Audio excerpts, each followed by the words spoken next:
During the Tang dynasty, in a village forgotten among mountains and eternal mists, there existed a brotherhood without a name.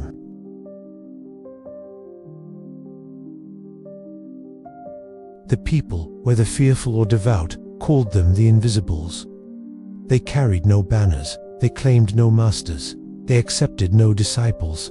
They simply followed a secret doctrine, whispered from father to son, breath to breath, silence to silence. While the world revered the sword and the art of the strike, the Invisibles trained in the art of vanishing, the complete disappearance from conflict.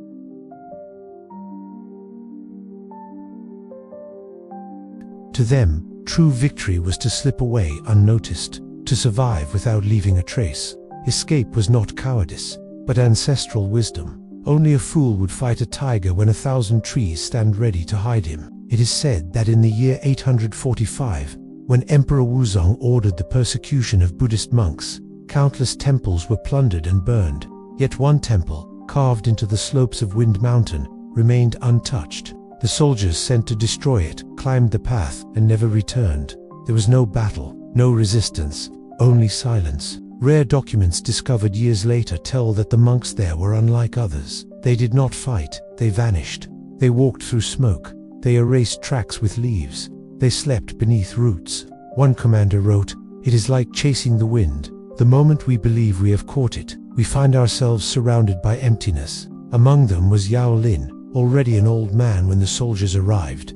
Once, he had been a warrior, an assassin trained in the capital. But he renounced the sword when he understood that every act of violence, even justified, forges new chains of pain.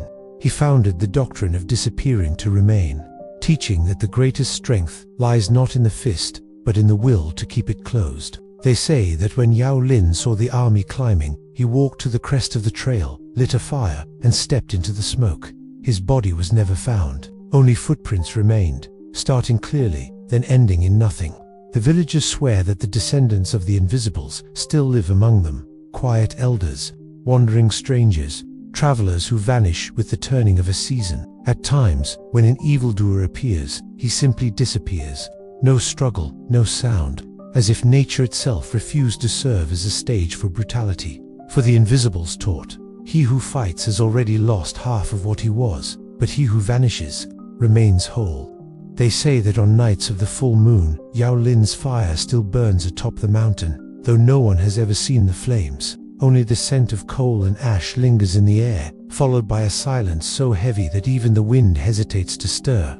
Some travelers claim to hear soft footsteps behind them on deserted roads, as though shadowed by a presence that never reveals itself. Others swear they have glimpsed, for an instant, slender figures watching from afar, always turning away, always stepping into a corner that does not exist. And there are those who tell that when a tyrant raises his hand against the helpless, a cold breath descends from the mountains. By dawn, the oppressor is gone.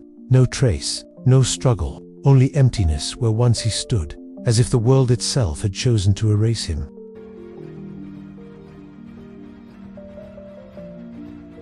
The elders whisper that the Invisibles were never a people, but a custom of the land, an ancient law, older and wiser than the justice of men. For in the hidden villages they still say, the strike unseen is the one never forgotten, and he who vanishes has never truly departed.